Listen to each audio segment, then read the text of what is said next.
Yeah, let's start the sharing session today. Anybody wants to, I know Robert always has a lot wanted to share with us. Will you want to get started? No, I want to listen a little bit today. But Okay. well, I do guess have a we need it. question for Yeah, go ahead. when you're kind of going through the message that the word Heavenly Mother, and then someone says the word Hoshui, something Hoshui. Oh, What is that? Hoshe. What is that? And Hoshe, okay. would Sister Joanna be able to explain what Hoshe means? Oh, I thought it might mean Jesus, or I'm sorry, I never. And can somebody Yeah. share which character it is? Is it like 后来的后 and then 学生的学? I have a question. I want to hear you guys. I'm wondering how you integrate your integrate Tao into your life. Like we studied a lot of Taoism or Tao Te Ching, and what's your life experience? How to integrate Tao into life? I think that's the most difficult part. I think because it's easy for us to discuss a lot of concepts from Tao Te Ching, but how to integrate them into our life? Robert, you have any idea or anything you want to say? Because I know you've been reading Tao Te Ching for many years, and do you want to share your thoughts about how you integrate?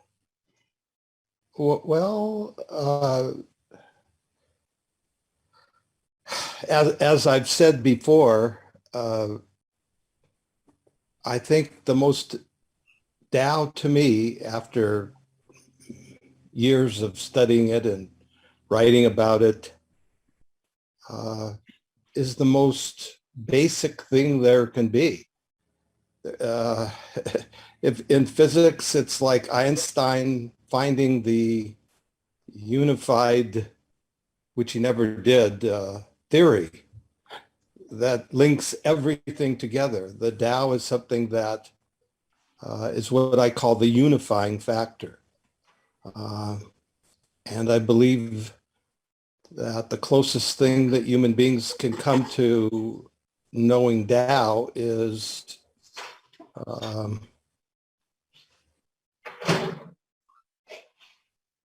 love. And that's what the Tao Te Ching, I think, is about. And Okay. I think that the Tao Te Ching also preaches, I think, just simplicity. That there's only a few things that we really, really, really need to work on. Tao Te Ching. Tao is something that we can't really name. Love actually is something that we can't really define. The other part, Tao Te, the other side, I believe, which means power, virtue, goodness, and even God on the other side, is the other part that we need to work with. So the two most important things that I think that the Tao Te Ching that we need to follow when we look at the Tao Te Ching and learn from the Tao Te Ching are love and goodness. If we can somehow bring those things into our lives, we don't have to make it real complicated after that. Just having that foundation in our life protects us. So first of all, I don't claim to know a lot about the Jing because I'm still learning, but I feel like in my upbringing, there's a lot of subconscious elements of Tao. For example, food. In our family, in my circle, we always talk about balance in the food that we eat. It's actually, even though I live here for a long time in America, my family were actually more strongly connected or follow the traditional Tao way of looking at food. Like, it's not so much about nutrition, but is it balance? Is there a balance in food? And then when it comes to balance, just not food, but also balance in how we go about life. The simple little things. Like sometimes we talk about 极端, like the extremes. So if and that goes to health, I guess. Like, okay, well, if my emotional state is so extreme to a certain point, what part of my health is it impacting? And how do I bring myself back to health by rebalancing my emotions? And it's just rebalancing in many different ways, and it manifests itself. So talk about food, talk about health, emotions, even skin. Okay, well, if it's dry, okay, talking about beautiful, like being beautiful. Well, beauty, and that's something I really am interested in, by the way, like naturally being young and beautiful. So it's, what do I do so that I could balance my body physically and spiritually so that I could then become naturally beautiful? Because beauty is really just an element of health. How do I balance myself so that my skin is naturally glowing? Just need to balance that moisture and the nutrition that it needs. So that's how my parents go about it. There's other stuff too. Like if you're angry, then balance your thoughts. Like maybe the thoughts was too extreme, but balance it back up, and so you stop being angry. That's what I could think of so far. Maybe I'll share more once I could think of more. Thank you. Thank you, Kai. Right. Oh, your name is Kai, right? Sorry. Yes, Kai. There's a story behind that too. I call myself Kai because apparently a lot of Americans can't pronounce it correctly, but the real pronunciation is Kai. Kai. It's in Cantonese, it's Kai, but a lot of people in school, they just can't pronounce it, so I'm like, oh, forget it, just call me Kai. So it became just Kai. Okay, thanks. Kai. Irish, you are muted.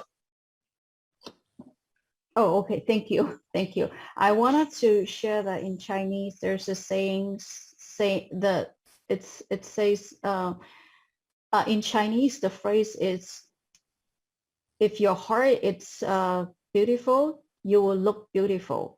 就是心美，人也会美. Have you heard of that phrase? I think 对， yeah, similar to that.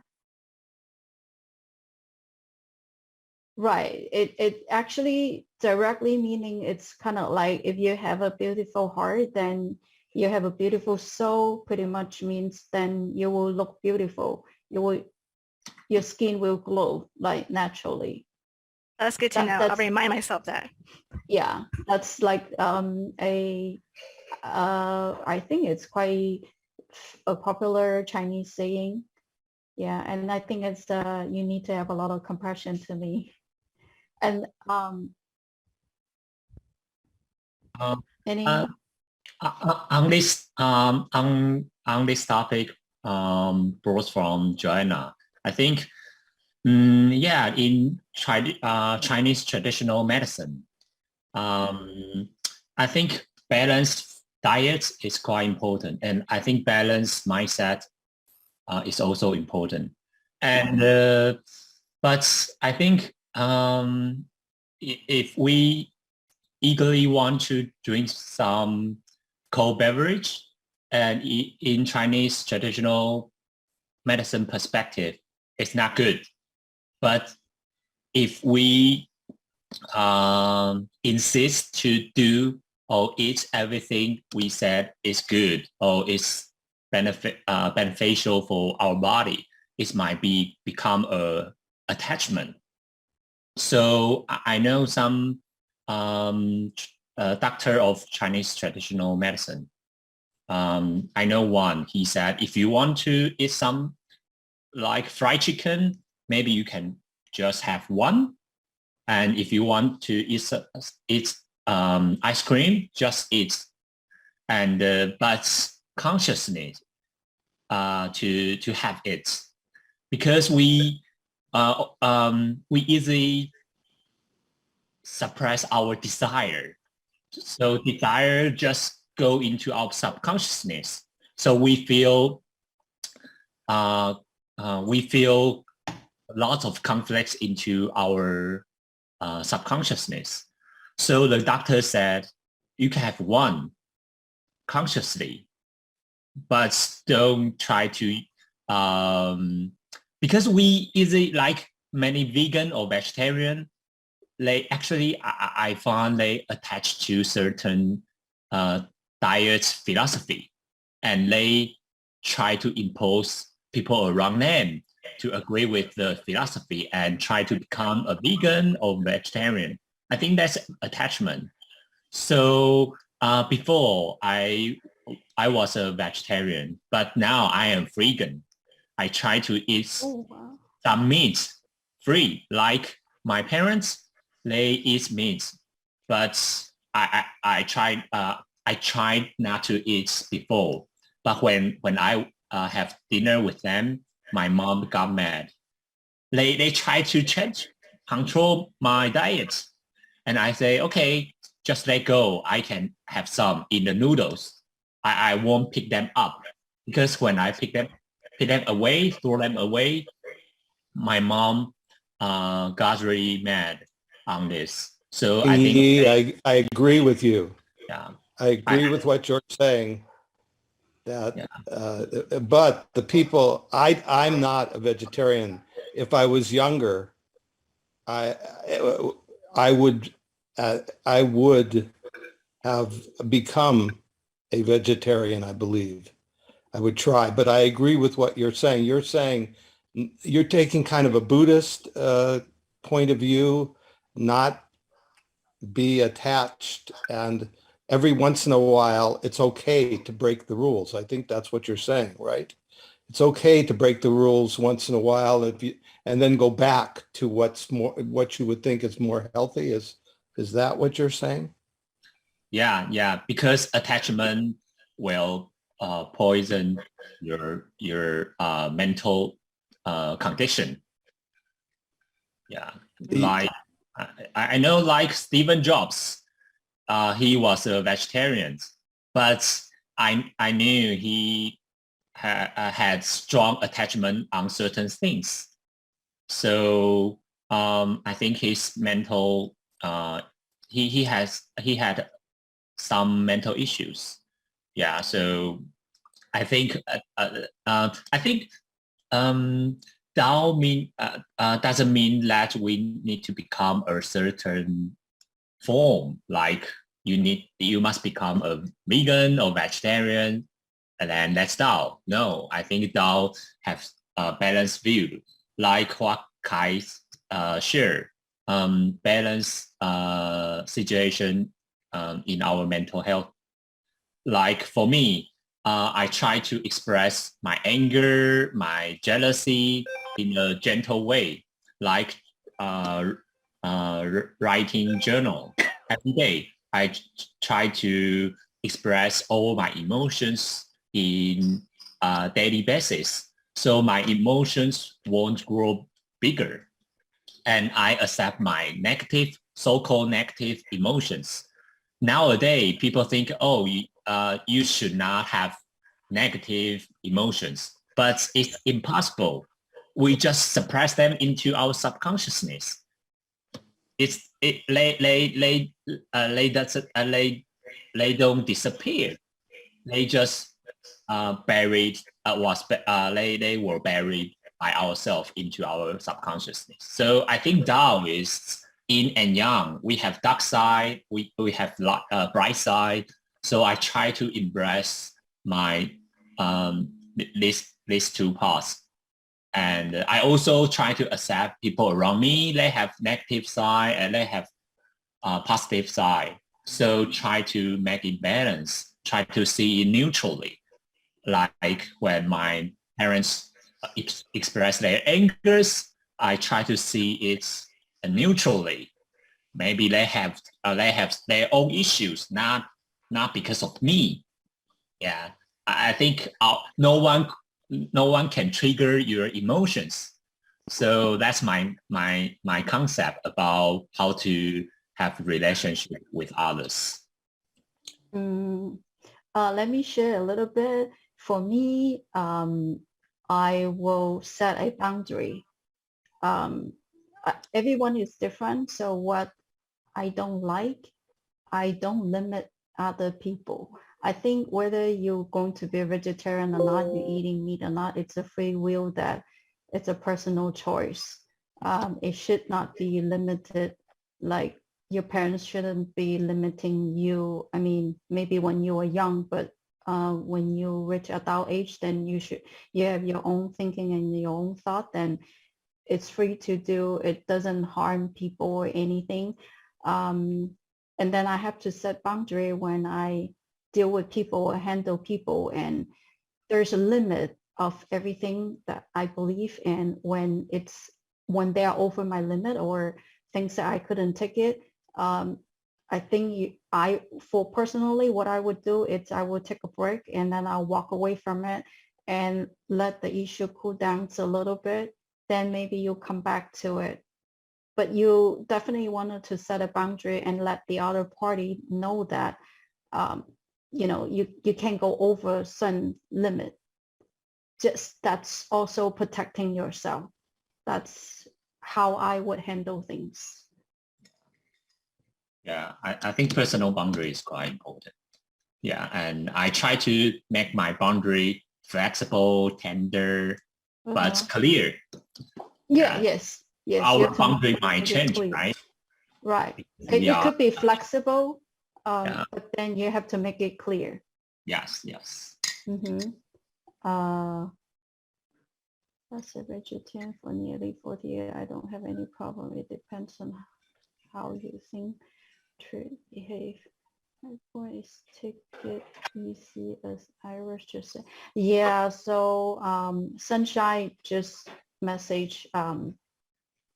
I would say take it easy, yes, and she agree with my point. Like it's a personal choice to me that I think if I'm not a vegetarian yet, but then I can limit how much meat I eat. So there are days that maybe I just don't eat meat. It's a personal choice, but obviously some people, they are straight vegetarian, and when they would try to convince me, I would be happy to listen to them, but I still think it's a personal choice. And for us right now, the day-to-day, everyday life, if you're not cooking at home all the time, sometimes it might get a little bit difficult when you are eating out with life and everything, work and everything that's happening. Sometimes I found that there wasn't really a choice much here locally.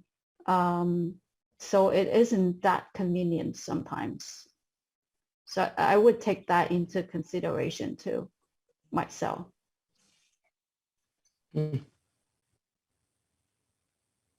Anybody have any input or? Well, last week, I have gotten over the years interested in herbs. So I take quite a few herbs every day, things like cinnamon, astragalus, some Chinese herbs, cat's claw, various herbs for pain.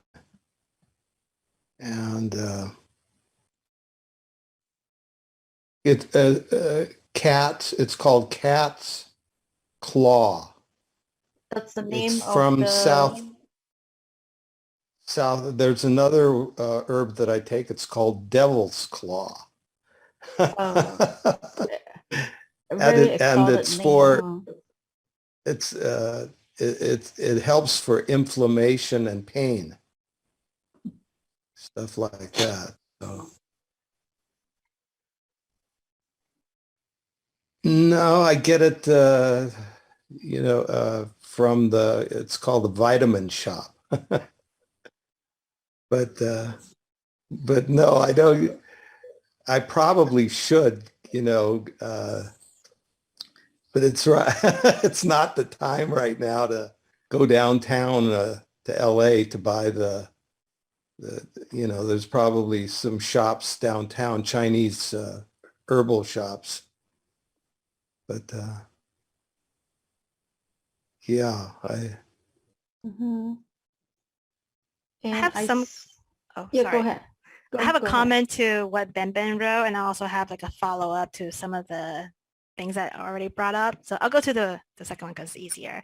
So one of the things that I kind of see with Tao is there is no absoluteness to things. So something might be negative in one perspective or one situation, might be a great positive in a different situation. Like earlier we mentioned negative emotions like anger. Well, it reminded me of a scene where one of the Chinese doctor purposely used anger, this negative emotion, as a prescription for a patient's health. And that is, so the patient has something to do with their congested chest. And so this Chinese doctor would purposely find a way to get this patient to get angry so they can then throw up the blood that's causing the congestion. So again, so just to point out that there is no absolute anything to anything, just like we can't name what is not nameable. Well, there is no absolute things to anything because there is no such thing in Tao. What is negative in one is positive to another. And I also remember one of the history lessons my mom taught me about the first emperor of China. Supposedly, this emperor did a lot of bad things in Chinese history, but also did a lot of good things. It created standard measurements and stuff like that. But of course, it also killed a lot of people. So what is good is, is that person good or bad? So there's no absoluteness to anything, depending on the impacted viewer. Are you the one benefiting from it, or are you the one being harmed from it? So there is no absolute bad or good. And that's how I see how it's related to that. And then I want to kind of comment on what Ben just mentioned about the universe. And this is my personal view.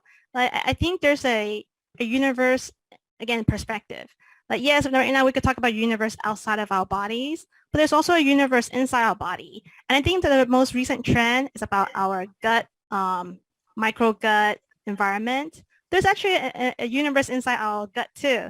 All these bacteria that's influencing our health. If we ourselves could be a universe, and the living beings in our gut is in itself like maybe little people. And so, back in the day, people say, oh, bacteria is so bad for you, you gotta wash your hands. Again, going back to absoluteness, well, not all bacteria is bad for you. Again, but back in the day, people label bacteria equals bad because it did cause, some bacteria cause illnesses. But now we're discovering, well, there are also some bacteria that actually helps you with your health. So that in itself is a little universe in there. And there could be a little Tao that goes on there that impact us as a being that is also their universe. We are their universe, but then we as people are also like these bacteria, and there's a universe outside of us. So I think that's what Ben's getting to. There's the micro universe, local one, and there's the outside universe. I feel resonate with what Kai's sharing. Yeah, and I think before when I knew some mystery in this world, I felt upset. But now I know some good things happening, some bad things happening. So I try to see it neutrally, like Afghanistan. I know a lot of miseries happening in the country, but I think for my individuals, I can only just know some news from the country, but I can't do anything actually. If I feel upset or angry about the events happening in the country, it doesn't help my individual life. I think all I can do is see neutrally and see what's behind the events, what's mindset, all mindsets from politicians cause all the events, and I try to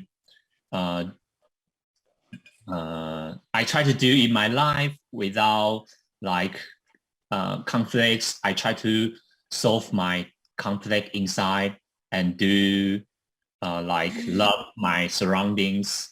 So now I know a lot of misery happening in like Africa, and I won't feel upset. I just see neutrally. I think that's maybe the manifestation of Dao. Dao doesn't mean everything is good. That every happening are good. So I think in this world, I might have some bad things happen or good things happen. So I try to see neutrally, even I see some misery in this world. I couldn't save the world. I couldn't make everything good or perfect in this world. So I think Dao or Dao De Jing helped me to change my perspective on darkness. Yeah, you mentioned darkness. That reminds me because I've been watching a lot of Netflix relating to like Satan, and of course in a comedy way. But yeah, is darkness really that bad? Again, we always label darkness being a bad thing, but is it really that bad? Sometimes it could be used in a positive way. Like sometimes it's through misery that we learn appreciation. Like sometimes we get benefits by experiencing the pain that we have in life. Darkness also can mean, if you take darkness, it's female. Male on the I Ching, light is represented by the male and darkness is represented by the female. Light has no form, darkness is form. It reminds me what Carl Jung said, a psychologist. And Carl Jung said, if you want to become an integrated person, you must embrace your shadow, your darkness. You need to emerge your darkness and brightness together. Then you can become a whole. Yeah. An integrated person. Yeah, you are. Yeah, so it's a reminder. Carl Jung. Carl Jung, Carl Jung. talking about the psychologist, right? Carl Jung. Yeah. Yes. I think the pronounce is are different because some people say Jung or some people say Jung. Yeah. One of the famous psychologists. I think he integrates psychology and I Ching and Dao together. Right. They have he had some integrated book between Dao and psychology. Yeah. This is the Wilhelm of the I Ching. Yeah. And he wrote the foreword. Carl Jung. Yeah. Wrote the foreword to. I think to that book. Swedish. Richard Wilhelm is the author of the I Ching in English. Yeah, he is Swedish. Yes, Carl Jung was. Or was he either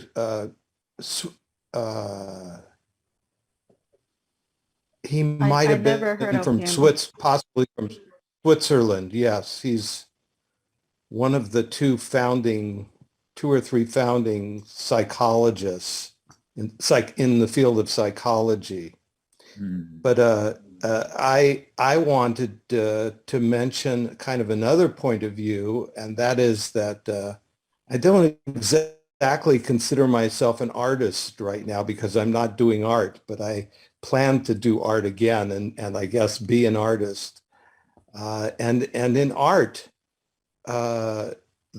when a person manipulates and works on a picture, you have to use dark and light. You have to use the elements of darkness and light, and use contrast. So is there any evil in that sense of darkness?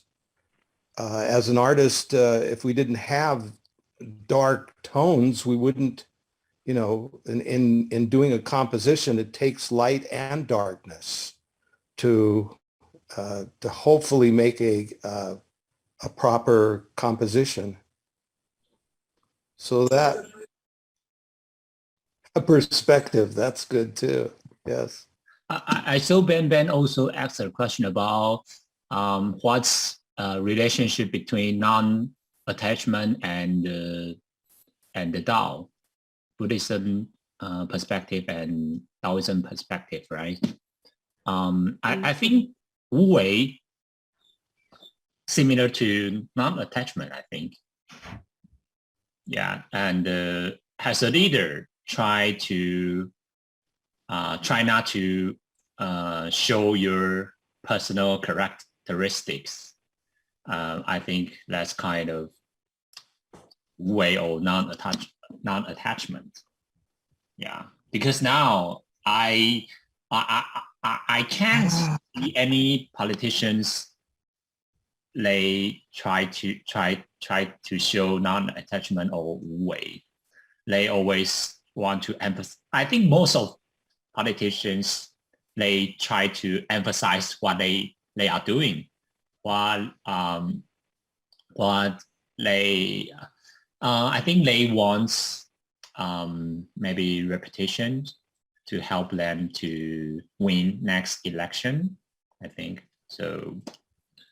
Yeah, and I love the concept from Dao De Jing about what is the best leader. Yeah. Well, I just want to connect with that. I think part of it is by recognizing, even like choosing how to act is one thing, right? But I think going back to politicians, recognizing these attachments, the value behind these attachments, and how does that bring to the end result that they're trying to achieve. Now, whether or not that's really their attachment is one thing, but using and recognizing that other people have these attachments, how can that help them with the result that they're trying to attain? That's another part of it too. Like just because I don't have this anger, but knowing that that person is angry, what can I do with their anger? Yeah. And yeah, and I think before achieve non-attachment, we must attach something first. Like the phrase said, if you wanna become nobody, you must become somebody first. Yeah, because if you never attach to something, you could not realize you are attaching something.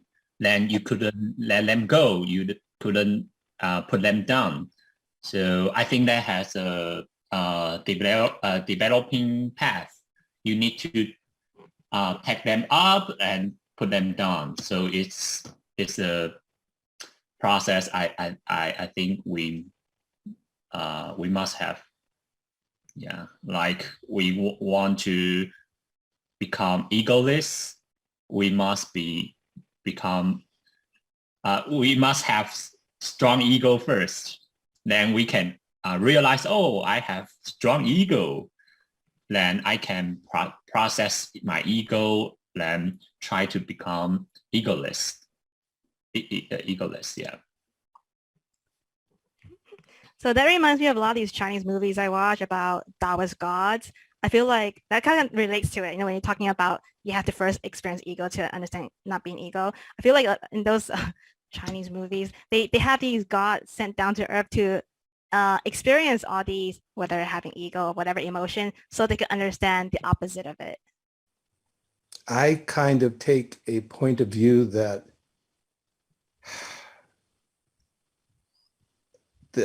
what you're saying, non-attachment, it's important, and but there's a point at which life is life, and there's a point where we need to be serious about it and get serious about it, because it's the only thing we have. I mean, is it real? Is life real? Or are we playing in a computer game, a large computer game? Is life nothing but a computer game, or is it really serious business?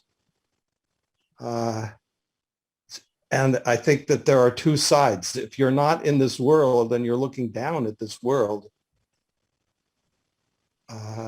then you can have you can be disattached. But if you're part of this life, you better get damn serious about it, or it's going to kick you in the behind sometimes terribly. And for the most part, yes, I really do think, and I do think that the Tao Te Ching teaches that we need to be tolerant of people, truly tolerant, and see all the sides. But in the end, sometimes we do also, I think, at times need to take a side. Down here, when we're living in this life, we need sometimes to take a stand on things. But I do mostly agree with what you're saying with trying to stay disattached. So Robert, the first example I thought of when you said that was mosquitoes. Like, yeah, we could be very humane about them. Like, understand, yeah, they need to suck blood to live, but I'm still gonna kill them because I don't want them to suck my blood. that's exactly kind of what the fifth poem in the Tao Te Ching says. And much of the fifth poem in the Tao Te Ching is actually probably the basis for Kung Fu and self-defense, at least in my point of view. Yes, if you know, if I'm outside and there's a mosquito 10 feet away from me, I'm probably not going to care whether the mosquito is around. But if the mosquito is on my arm, sucking my blood. Yeah, and I think if you do things without tangled your mind, I think that's the thing we can do. Yeah, if you do things always have inner conflicts, we have better think about it. Like Kai said, if I kill a mosquito, I also feel peaceful, and it's okay to kill them. And I think death and birth are the same things on different dimension in Tao Te Ching. So maybe death is not that bad. We must face that. So I think death for me is quite neutral. I agree. Sometimes death is not the worst thing, because then from a mosquito, maybe that soul reincarnate into human form. And from there, this human form can cultivate and work the way up. So it's never bad to, I would say not that, and reborn, it's probably not the worst thing. That's what I think. So you're talking about transmigration, that a bug could make it into human form from bughood to a human being in a single life span? No, I don't think right away, but then you never know before this mosquito was mosquito, you don't know what form it was prior to. It could be a cow, it could be other animal, or it could be from a human form that it died and then it become a mosquito. It depends on what you did over your previous life Hmm. and what you agree upon with God that, oh, this life, my, I heard, I don't know. I mean, I was never there. So I heard that you get to choose. You get to choose who you want to be in. But the thing is that most of the soul, they don't have the right, or I mean, they don't have the wisdom to choose the right form that they want it to be in the future. And many of them, they actually choose incorrectly, not exactly what their wish is, but they thought that's how it works, or they misunderstand. I heard that like before you reincarnate or reborn, you get to choose. That's what I heard. Hmm. Yeah. So I don't think from a mosquito right away become a human form, but it could be from a mosquito become a dog or maybe some other animal. Or a bumblebee or something. So, yeah. Anybody has any input? Well, I had a cat. The last cat that I had, his name was Simon, and he was very, very, very different from the other cats that I had. I've had some real characters with cats, uh, but this cat had faith. I mean, true faith. And I wouldn't be surprised if it, if there is such a thing as transmigration. I'm not 100% sure on that. I mean, I haven't been given some kind of revelation, but my bet would be that maybe he could make it into the human kingdom. What if, and I'm just theorizing, I don't believe what I'm saying exactly, but could believe, I could believe it, and that is what, right now we're on Mars. We have, China has a rover on Mars. We have two rovers on Mars. And 30, 40, 90 years ago, well, maybe not quite that long ago, people thought, there's no life on Mars. There was never any life on Mars. It looks more like the moon. Then all of a sudden, around the year 2000, it started that we started to see that there was water. There was signs of water on Mars. And the theory changed from, well, there couldn't have been life on Mars to now that there's maybe even a 50-50 chance that at some time, we're talking about maybe 4 billion years ago, and maybe there's life on, like simple life on Mars now, but it's possible that life could have developed on Mars. And it's also possible that, in a sense, we could be Martians, because life could have, say, some asteroid, it could have hit Mars, and pieces of Mars hit our Earth, our early Earth, and seeded Earth with life. We could all be Martians.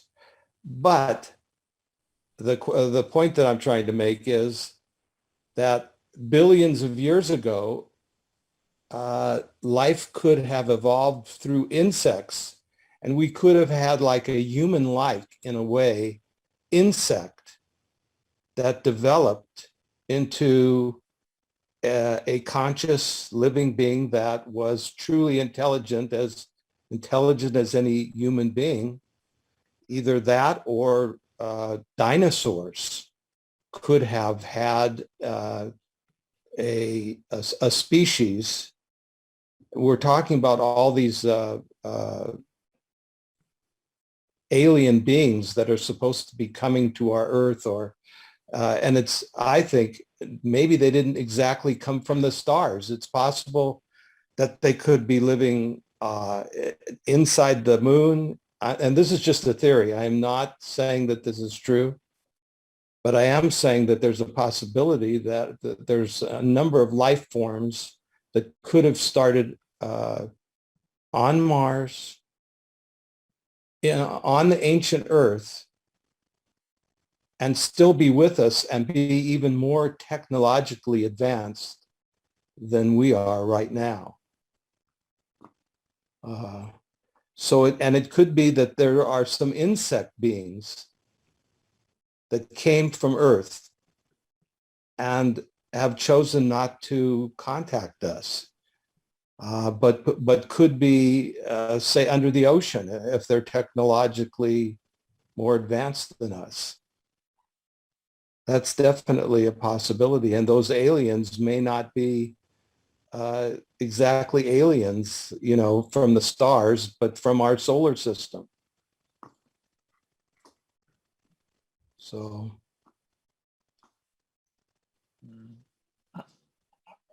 I see Mark raising hand. Mark is next.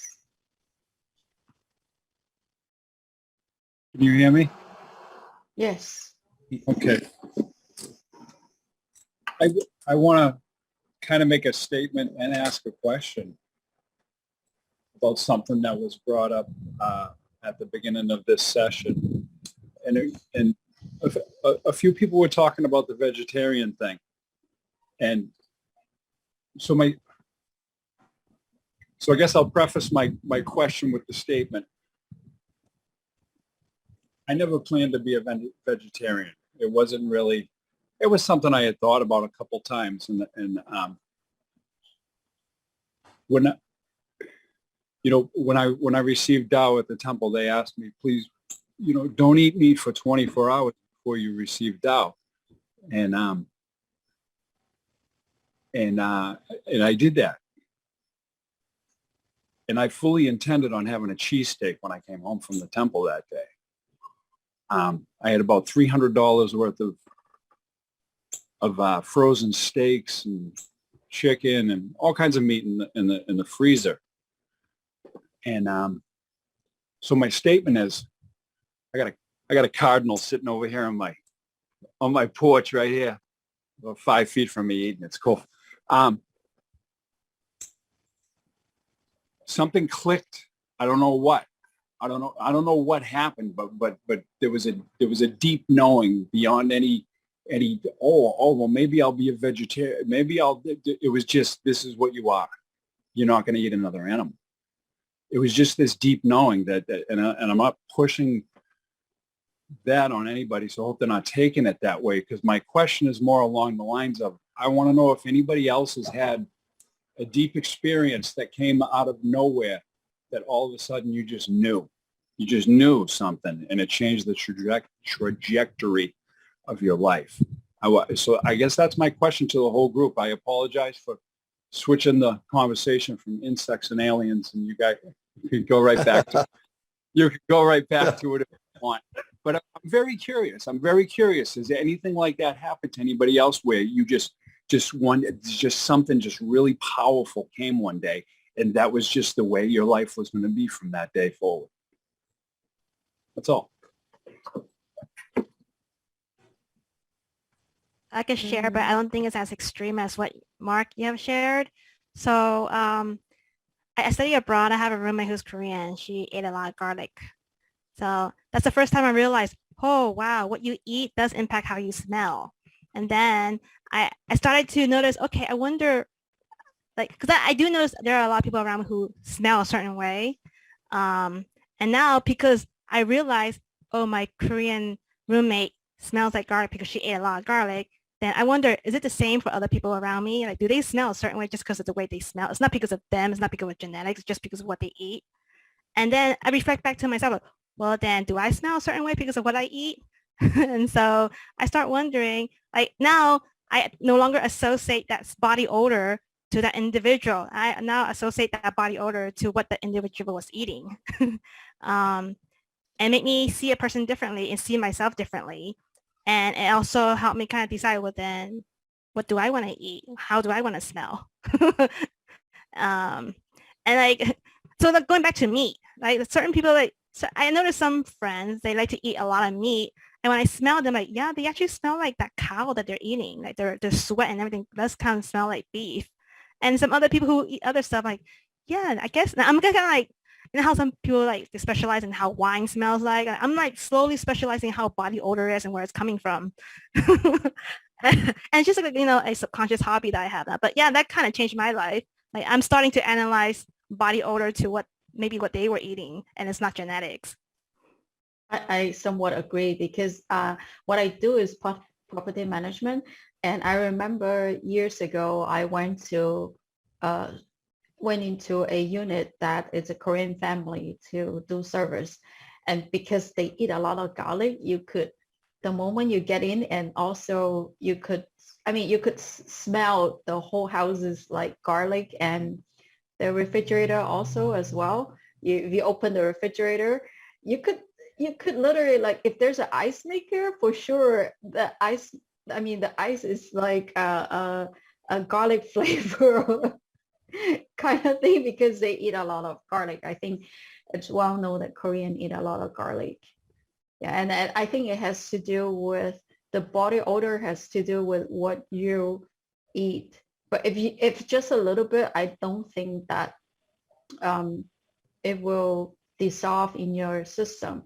But if you do a lot, I think it will just have that body odor that shows that the rest of people that they're not eating a lot of garlic, then they could tell. And a friend of mine used to joke with me about, oh, if you have a Korean friend which they eat a lot of garlic, and when you talk to them, you could smell the garlic breath.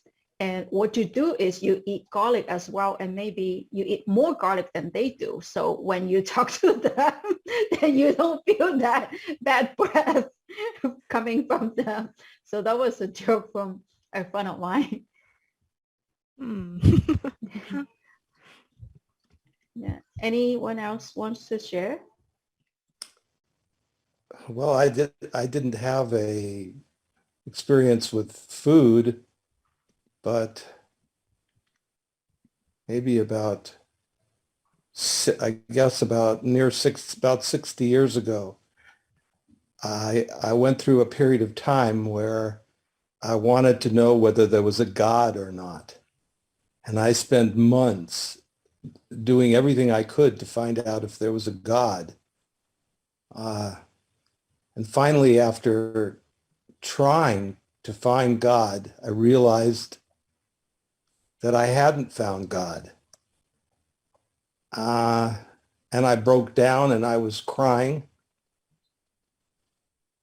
And I laid down in bed and I fell asleep. And somewhere between sleeping and waking, something happened that changed my life. For just a moment, well, maybe it was a lot longer, I don't know, because I went to a space where there was no time. And I didn't have a body. I lost my body. And for just a moment, or was it forever? I don't know. I, for a moment or two, became all-knowing. I could see everything. I had for maybe it was longer than a moment. I don't know how long it was. But I saw that I had access to every bit of knowledge that was there. Mark, that changed my life, but it scared the hell out of me when I was 17 years old. I spent years trying to figure out what happened. And that's what got me interested in the Tao Te Ching, because there's nothing but Lao Tzu that I believe Lao Tzu knows the answers. And I know that other religions too have it, but for me, it's Lao Tzu. Here's my picture of Lao Tzu. Can you see? That's what I think Lao Tzu looks like as an artist. That is what I think Lao Tzu looks like. And I do believe that no, he's not a bug. When I start reading and study Tao Te Ching, I kind of read about Lao Tzu. I heard he's some like shorter person, petite. That will be my image about Lao Tzu. Somewhat short and petite. And I think it's a male. I think he's a male. And I think we didn't have much information about him because it was thousands years ago. And nobody know his last name, how he was born, who the parents is. That's what I found out after when I learned about Tao Te Ching. Ben just wrote Lao Tzu could be an illegal alien. As a travel. That's pretty good. Well, that's true because we don't know where he Yeah. comes from, so he could be an illegal alien. So Uh, who? As I know, Mhm. Tao Te Ching maybe have multiple author, not only in one, and it's dialects from Lao Tzu, and maybe within 1,000 years, many people just change some content of Tao Te Ching. So yeah, I couldn't I cannot make sure who is the we so-called Lao Tzu. Maybe they have I think a few people I think multiple Tao Te Ching has multiple author. People just keep change the content, maybe. I'm not sure. Yeah, I kind of agree with you. I mean, I don't think it was any single person. How do you feel about that, Joanna? It is Lao Tzu's words. However, over thousands of years, people, translate and add thoughts. So sometimes you read the Tao Te Ching, you will feel all those verses might not, all consistent. But that's what I thought. So I might be wrong. Yeah, I think just one author. Mm-hmm. Oh, I also, from my study and learning also that Tao Te Ching, the original version, there was no punctuation. Right. There's no, Right. Yeah. So it was the few, maybe a couple hundred years ago, when people try to translate Tao Te Ching, then they start to put like comma, periods and all that. And that makes, that plays a very important role because the meaning can be completely changed in Right. Chinese, where you put the period, where you put Punctuation. your Mm-hmm. your punctuation that changed the whole meaning of the sentence. And that's my understanding. So yeah, there is multiple, my belief is it's one author and multiple different people are trying to translate and interpret. And so everyone have different interpreted in the meaning. And they put different I don't think punctuation. that there was a real Lao Tzu, that somebody named Lao Tzu. It's possible that there was a person to,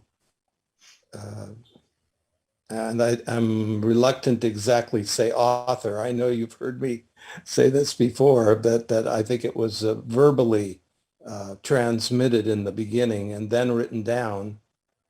Maybe there was a single person, but maybe like Ping Yi is saying, I'm not sure, that there could have been a number of people involved and I'm not trying to attack Confucius, because believe me, I know that,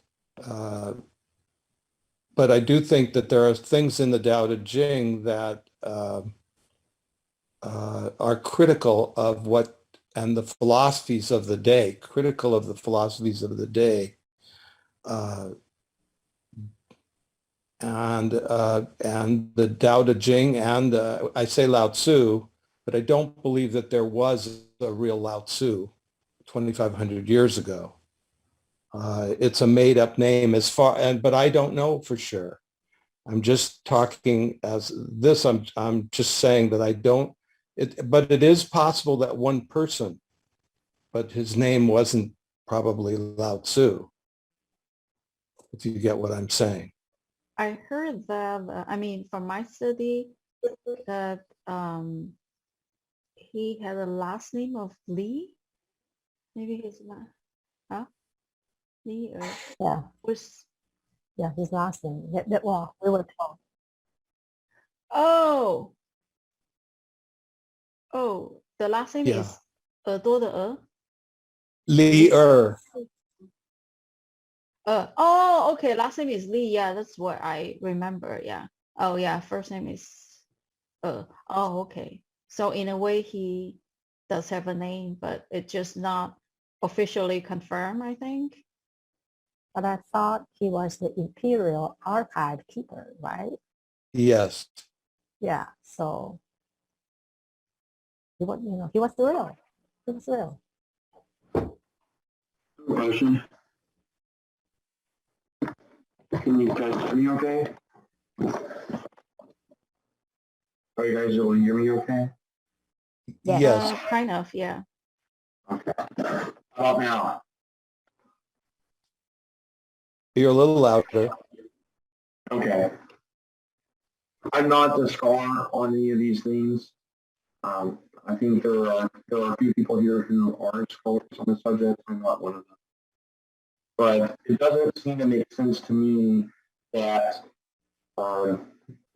at least most of this book could not have been compiled by one author, because the value and profundity of the content itself is only proportional to the degree that one person can string this all together. So I think for the most part, it probably was compiled by one author, and if things were tapped on later, there's probably only a little bit of it, in my opinion. And if one person is not capable of putting all these things together himself, then neither are we. So just from a logical standpoint, I think that it was probably mostly compiled by a single author. What do you think, Mr. Lee? And we're talking, Dan, 2,500 years ago. It's so hard to piece things together. So much is lost that it's just very difficult to find out what the truth is. We can talk about it, hopefully not argue about it, but I don't know if, going back that far. I'm watching things on YouTube, and I hope I don't offend anybody, but there's a whole bunch of stuff right now about that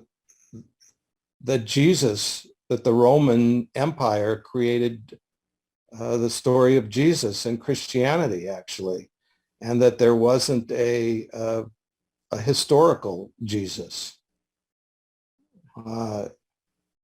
So many of the characters in the Bible, too, there's no historical proof.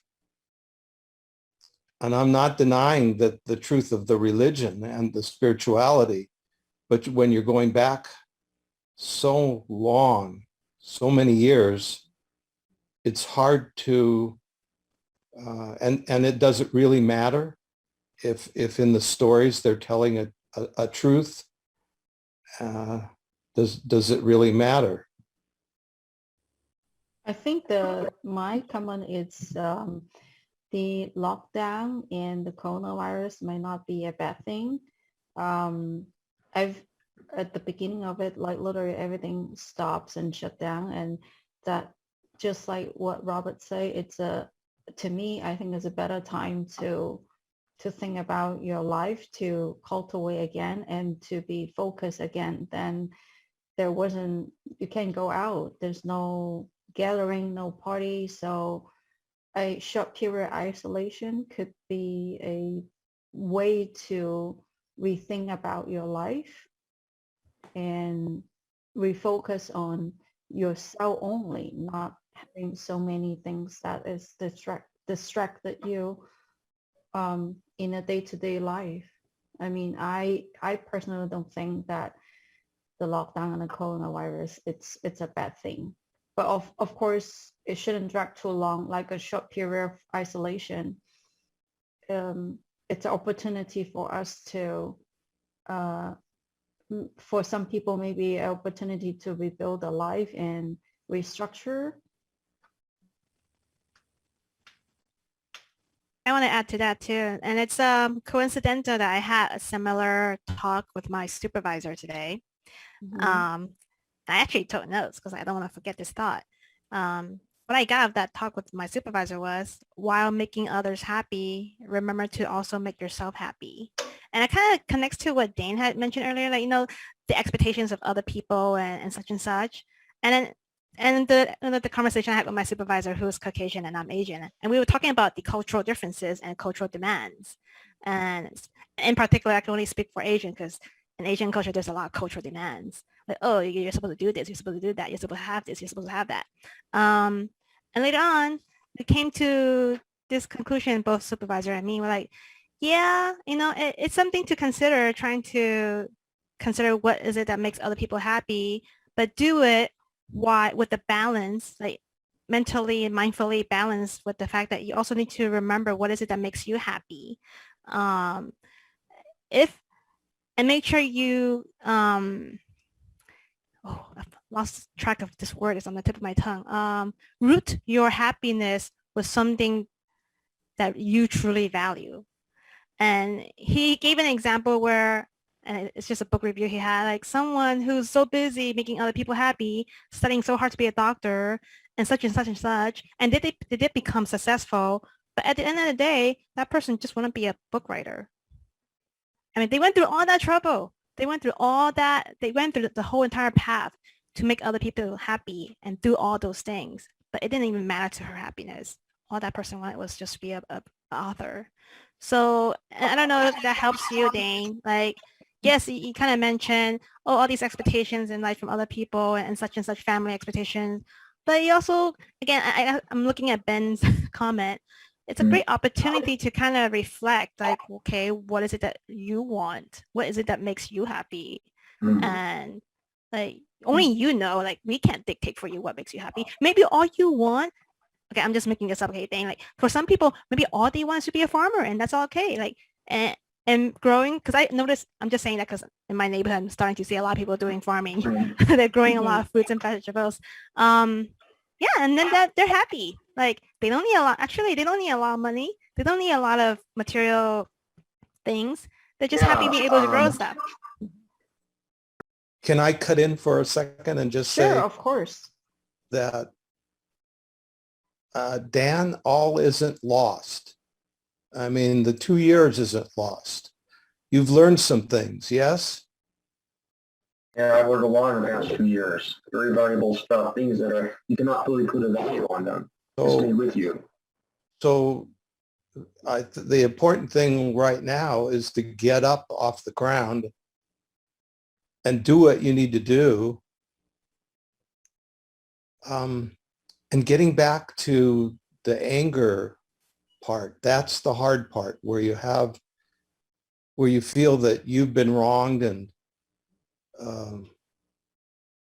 I can go back so many years. This doesn't have to do with a job. It has to do with a family member who is 3 years older than I am. And I have a good relationship with him now. But when we were younger, he was 13 or 14 and I was 10 years old or 9 years old. And he was so angry because his father had died. And he would pick on me. He was 13 and a half, 14 years old. I was 9 or 10. And I could deal with him. He was 3 or 4 years older than me. But he had this thing where he would use older people to go after me. For example, I still have trouble forgiving this.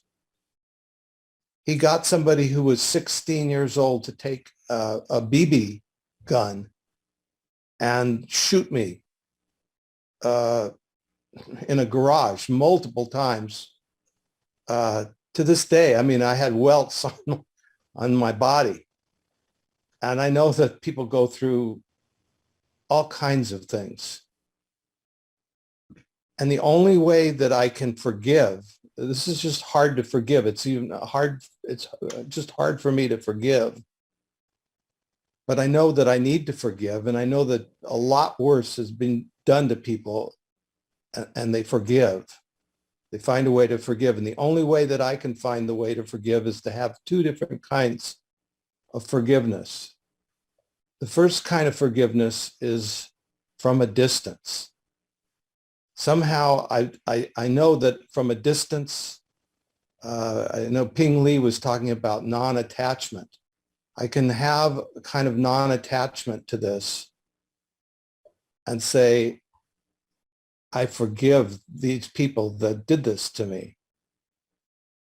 But I cannot get close to it, really close to it, and totally forgive. From a distance, I can forgive.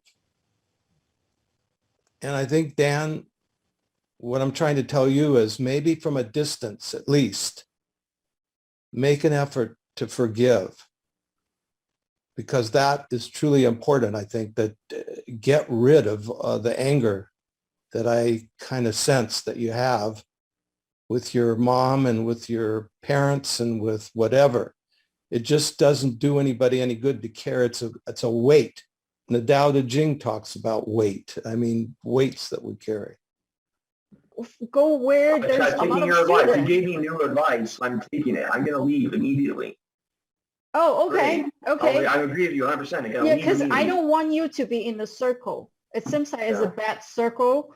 And I think you should, at this point, you should just focus yourself and disregard what other people do. If they don't have enough students, they don't advertise, it's their problem. What can you do? I'm sorry that when I made this take a negative turn, because there's actually some things going on that are immensely positive that I just happen to divulge because I'm not an open book. But there's some things going on that, or I try not to be an open book because that's been blown today. But I have some opportunities in a few places right now. One from a close friend, one from a large company somewhere, or medium-sized company. So I'm not gonna bolt as soon as they give me the opening. I think the main thing is you need to find a job regardless the size of the company. That tells me when you were like, oh, medium size and large size of company, it tells me that you're not focusing on yourself. You're focusing on how large is other people's company, how large is your employer. You wanted to employ where a place that is large or medium size, but a lot of people are from they run their small business or they work their way up. Maybe they start from a company that's less than 10 employees, but I don't think that really matters. The size is not what matters. What really matters, you have to take your action, go out there, focus yourself, disregard what other people's need or help, because when you can't even help yourself, when you don't have a job, you can't even pay rent at your age, then all you really need to do is focus on your own, yourself, nothing else. And you shouldn't concern or worry about the size of the company that you're working for. I don't care much about the size. A small company, like you say, can be really great. And there's Yeah, been a lot of 'cause- happy moments in the company I'm with, which is small. But they Uh-huh. haven't been able to make themselves successful or grow. And that affects themselves and me. Right. If they didn't grow successfully, then that's their business. And if you see that coming, you can foresee that you should just leave. Yeah, I should have listened to what I was saying. I shouldn't have guilted myself into staying so long. And I hope you have good news in the near future. So next time when you come and join us for a session, and I hope you can bring good news to us that you have a job. I mean, you're able to support yourself. I hope you can tell us such a good news. I will. And Dan, Hmm. I sense that if you can throw off some of the stuff that's been hounding you, you are going to be so successful at something. If you just focus and throw off this stuff that's bothering you and just let it go. And if you have trouble sometimes coming back to forgiveness, maybe try that 5-mile forgiveness that I, believe is the first part of forgiving. I think Family relationships are complicated. Hmm. if it's complicated, then to leave. me, Why do you have to have a relationship with them? That's a good question. Why do people do the things they do? Does anyone have the answer? So I'm appreciated. I'll do whatever. I'll do what I have to do. If I had a choice, I would leave this whole country and never come back. There's nothing here that I think is going to last. No, all you need is a job, a way to support yourself. Leaving this country without a job isn't going to help you. Well, I still didn't won't be say able to support that. yourself. There has to be a method to it. I didn't say that. Okay, you know what? It's going to be Mark. Mark, it's your turn. You want to say something? Yeah. Let me turn my camera on so I can be proper. All right, there we go. I've been listening to the whole conversation here. There's a lot wrapped up in this situation here. You got resentment with the parents and expectations and money and responsibility. Ugh. A whole bunch of stuff wrapped up into that. As far as the work thing, I don't know. I could be wrong, but it sounds like you're trying to hit a grand slam. Honestly, I have spent the past 10 years compromising myself by doing things that I knew were far below a grand slam. And how has that panned out? It has not done anything. So you got to pick your poison. I can say this though, and I'm not trying to be. I'm really not trying to be, difficult. But so disappointed I made this myself. Well, I mean, what is your education level? If you think the past 10 years that you're trying to tell yourself to do the things that you are overqualified. Sorry, what? You said for the past 10 years, you've been convincing yourself, right? Honestly, I made a lot of mistakes in 10 years. Most of which were Okay. my fault. Okay. Would you try to? Okay, you make a lot of mistakes the past 10 years. Did you learn from your mistake? I have learned some things. Okay. Are you going to move on, or are you still going to talk about 10 years ago? So when you are 35, you talk about 10 years ago, I make such a mistake at 25, blah, blah, blah. So when you're 45, you talk back about when you're 35, I did this wrong. Or at the age of 35, would you try to move on? All right. You're right. I won't talk to you about it anymore. Sorry. No, I think you need to move on. Yeah. I'm going to. Yeah. So you already figured out you wasted 2.5 years to somebody. I don't know why you would do that, but let's not to get into the reason why. But when you move on, maybe the next 25 years, you know, you do things for yourself instead of spending 2.5 years for somebody else. Okay. You don't live for nobody else, but for yourself. It's, I don't know what you're afraid to walk away from, Dane. I don't know what's holding you in any situations. I don't know what would keep you from walking away into another. I mean,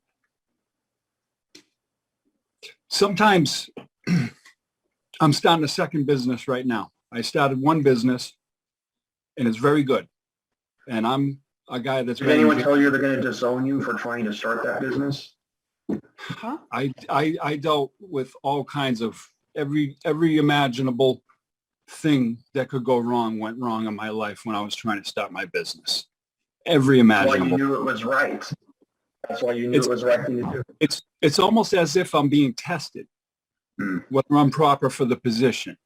All right. A lot of people have great ideas. I'm going to start this business. And then 1 year later, they get hit with a curveball and they fold up. They go out of business. I didn't know it was going to be like that.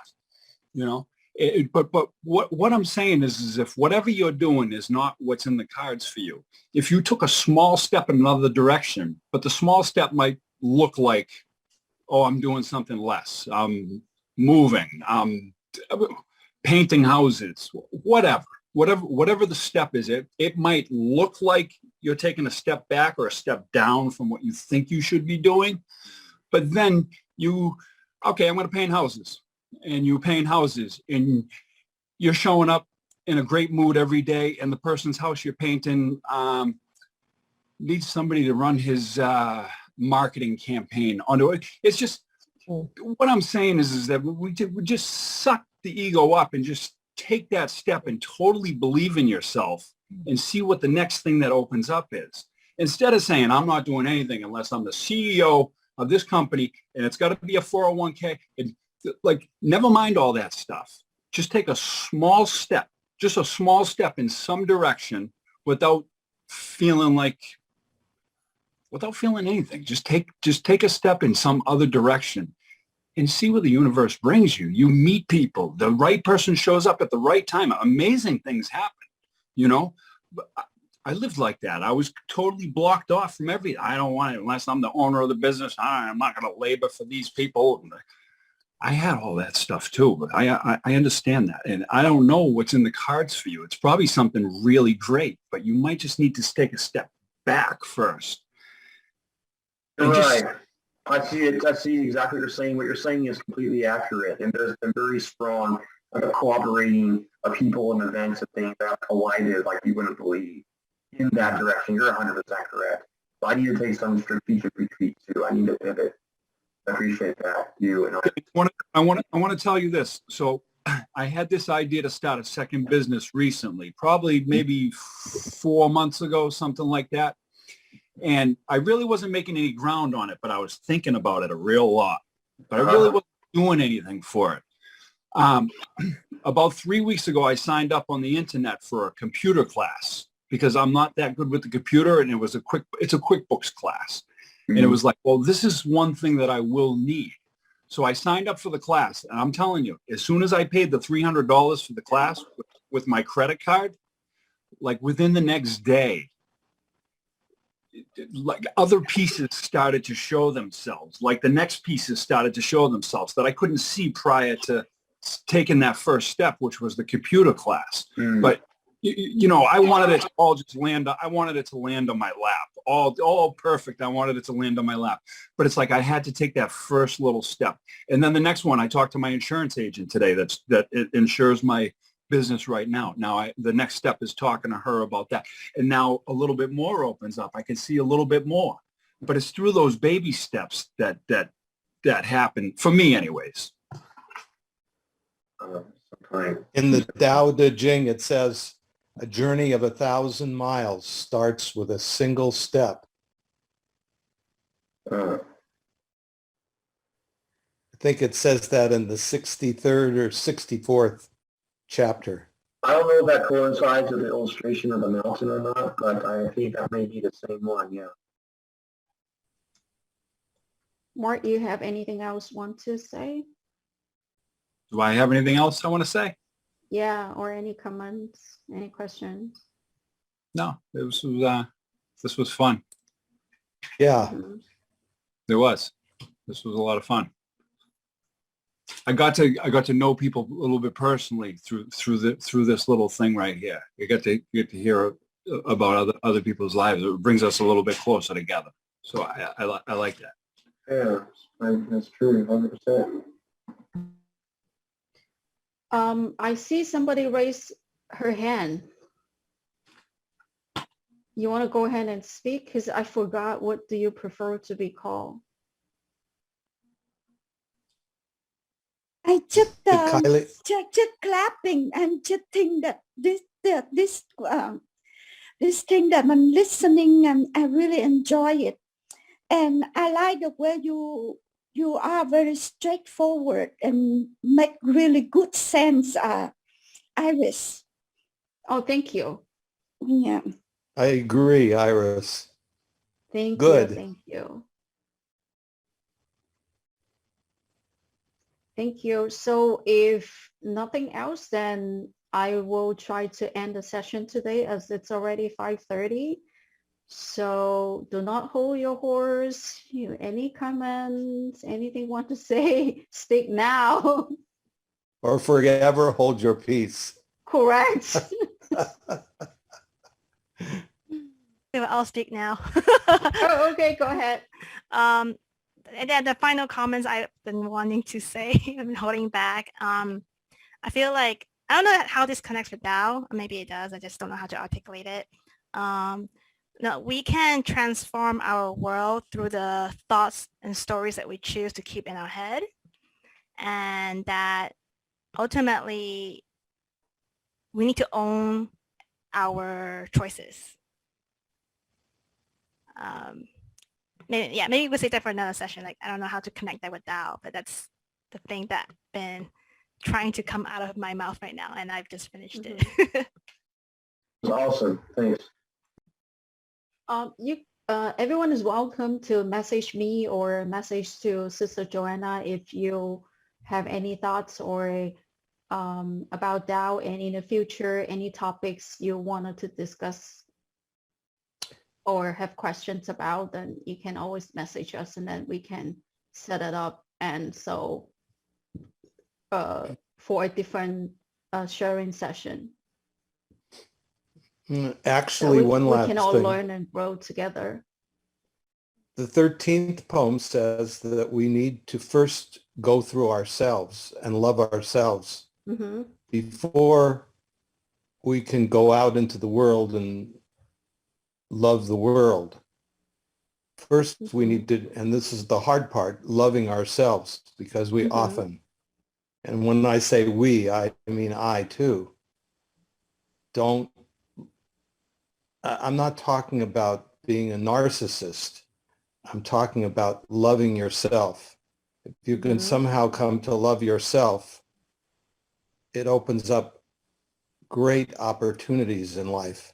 But if I am not, this is a 2,000-year-old saying by a rabbi, Hillel, if I am not for myself, who will be for me?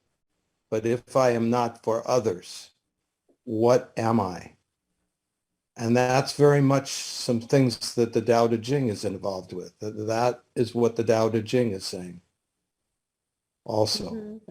And it said it 500 years before Rabbi Hillel said it. Wow, that's very profound. That's a great bookender right there. It's already past 5:30, and let's stand up and do our departure ritual.